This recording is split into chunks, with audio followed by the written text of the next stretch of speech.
Welcome to মুনমুনের classroom. আমরা করছি class 10-এর প্রশ্নবিচিত্রার সমাধান। আজ আমরা করব সেট 3-র পার্ট 2, অর্থাৎ দুটো পাটিগণিত আর একটা সমাধান, একটা বেদের অঙ্ক।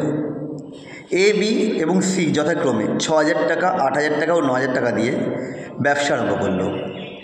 কয়েক মাস পর এ আরও 3,000 টাকা লগ্নি করলো। বছরের শেষে 3,000 টাকা লাভ হয়েছে এবং সি 10,080 টাকা লভ্যাংশ পেল।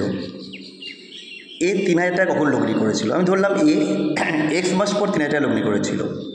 তাহলে এ 6,000 টাকা দিয়ে ব্যবসা শুরু করলো, এক্স মাস পরে আরও 3,000 টাকা লগ্নি করলো। এ এক বছরে যে লাভ করে তা এক মাসে পেতে গেলে মূলধন লাগবে কত? 6,000 into x plus 6,000 into 3,000 into 12 minus x. এটা করলে যেটা আসছে 1,08,000 মাইনাস 3,000 এক্স। 3,000 কমন নিলে আসছে 3,000 ইন্টু 36 মাইনাস এক্স। বি 8,000 টাকা ব্যবসা দিয়ে শুরু করে এক বছরে যা লাভ করে তা এক মাসে পেতে গেলে মূলধন লাগবে 8,000 ইন্টু 12, কারণ এর তোলা নেওয়া কিছু নেই, 96,000। একইভাবে সিটা বের করা হলো 1,08,000। তাহলে এ বি সি লভ্যাংশ অনুপাত কত? 36 মাইনাস এক্স ইস্টু 32 ইস্টু 36। বছরের শেষে 3,000 টাকা লাভ হলে সি এর লভ্যাংশ কত হবে? 3,000 into 36 by 36 minus x plus 32 plus 34 করলে আসছে 3,000 ইন্টু 36 বাই 104 মাইনাস এক্স। প্রশ্ন ছিল এটা ইকুয়াল টু 1,080। এবার আমরা এটাকে সমাধান করেছি। সমাধান করে এটা আসছে, দেখো এক্স ইকুয়াল টু 4 মাস, অর্থাৎ এই 4 মাস পর ব্যবসায় 3,000 টাকা লগ্নি করেছিল।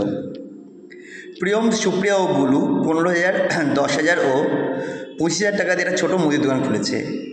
বছরের শেষে 3,000 টাকা লোকসান হলো, তাকে কত টাকা পরিমাণ লোকসান দিতে হবে? খুব সহজ, মূলধন অনুপাতটা বের করে নিয়েছি 3:2:5।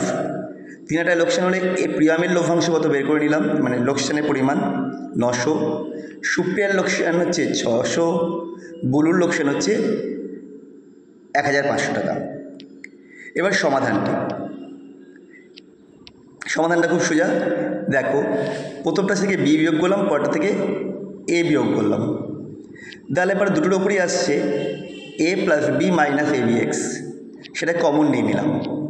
তা দুটো রাশি গুণফল শূন্য, সেটা করে ফেলেছি। প্রথমটা 0 মানে ওখান থেকে আসছে x equal to a plus b by a b, আর দ্বিতীয়টা থেকে আসছে x equal to 2 by a plus b. অর্থাৎ নির্ণয় সমাধান হচ্ছে একটা x equal to a plus b by a b, আর একটা হচ্ছে 2 বাই এ প্লাস বি। বেদের অঙ্ক। 15 জন কৃষক 5 দিনে 18 বিঘা জমি চাষ করতে পারেন। ভেদ তত্ত্ব প্রয়োগ করে দেখতে হবে 10 জন কৃষক 12 বিঘা জমি চাষ করতে কতদিন লাগবে। তা দিন সংখ্যা এক্স ধরলাম, কৃষক সংখ্যা ওয়াই, জমির পরিমাণ জেড। তাহলে দিন সংখ্যার সাথে কৃষকের সংখ্যা ব্যস্তানুপাতিক ও জমির পরিমাণ সমানুপাতিক। So x varies with 1 by y, x varies with z. তাহলে যোগভেদ তথ্য থেকে কী পাচ্ছি? X varies with y z by y, বা x equal to k y by z, যেখানে কে হচ্ছে অশূন্য ভেদ ধ্রুবক। প্রথম ক্ষেত্রে কী ছিল?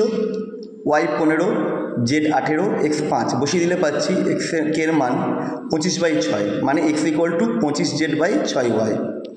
এখন ওয়াই ইকুয়াল টু 10 আর জেড ইকুয়াল টু 12 বসিয়ে দিলে কী পাচ্ছি না এক্স ইকুয়াল টু 5, আর 10 জন কৃষক 12 বিঘা জমি 5 দিনে চাষ করতে পারবে। আমাদের ভিডিওটা আজকের মতো এখানেই শেষ। ভিডিও তোমাদের কেমন লাগলো অবশ্যই কমেন্ট করে জানাও, আর এই ধরনের ভিডিও পেতে চ্যানেলটা সাবস্ক্রাইব করে রাখো। আবার দেখা হবে নেক্সট ভিডিওতে।